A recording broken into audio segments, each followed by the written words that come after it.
Brilliance Audio presents Blood Bond 2 by Helen Hardt, performed by John Lane and Lauren Rowe.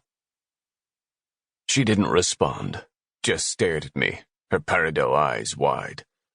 Anger inched along my skin as it tightened around my body, a tingling in my gums.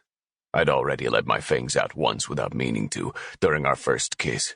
She'd nicked her tongue, and I'd gotten a brief taste of her essence, a flavor so intense and intoxicating. And I'd had to have her. Her pussy smelled like fresh flowers and fruit, but when I opened my eyes, 2 puncture wounds on the inside of her left thigh. A vampire bite. I'd recognize the lesion anywhere. A vampire had fed from her femoral artery. Someone had tasted what was mine. The need to possess rose within me, while the wild urge to punish whirled through my veins. This had happened recently. Though the wounds were healing, they were near fresh. "Who tasted you?" I demanded in a snarling voice. She met my angry gaze. What? Rage overtook me. I looked away, squeezing my eyes tightly shut.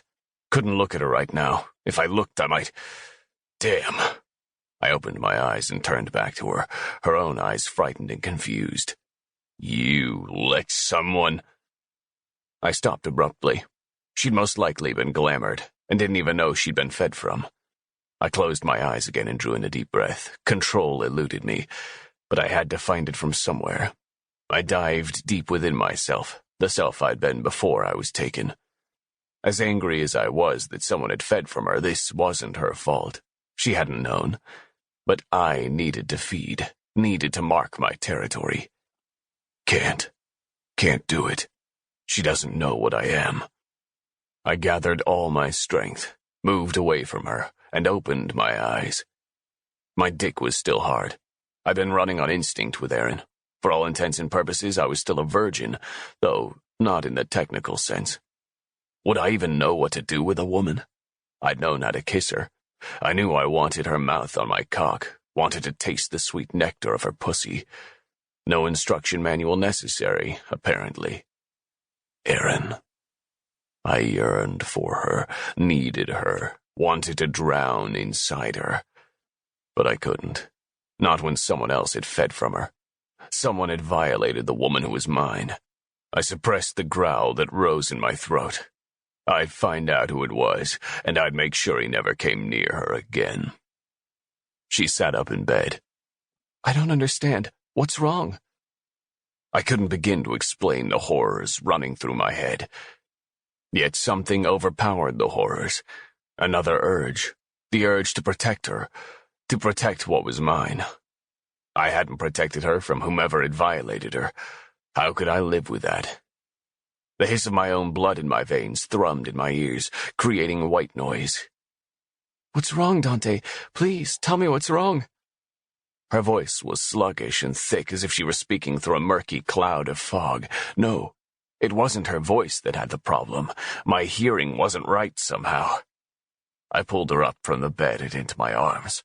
This wasn't her fault. I had to believe that she had no idea what had happened to her. I sank my nose into her dark hair and inhaled. Her sweet fragrance invaded my senses. "I'll never let you go, Erin. I'll find who did this to you, who took what belongs to me, and they'll never touch you again." "Dante?" I grabbed 2 fistfuls of her hair and inhaled again. "Dante!" Her voice was timid, fearful. I pulled back and gazed into her green eyes. "I'm sorry, Erin. I'm sorry I couldn't protect you." "What are you talking about?" "I need to protect you, Erin. I need to." "I'm a grown woman, Dante. You just looked between my legs and... I can't even..." She rubbed at her forehead. I curled my hands into fists, rage surging through me like a black tornado. Violence, brutality, bloodshed. The urge to protect what was mine, to erase whoever had done this to her from existence, throttled me. I ached to mark her, to take her blood and mark what was mine. Not yet, though. She wouldn't understand, and I had to protect her. From everything. "You're beautiful. Every part of you."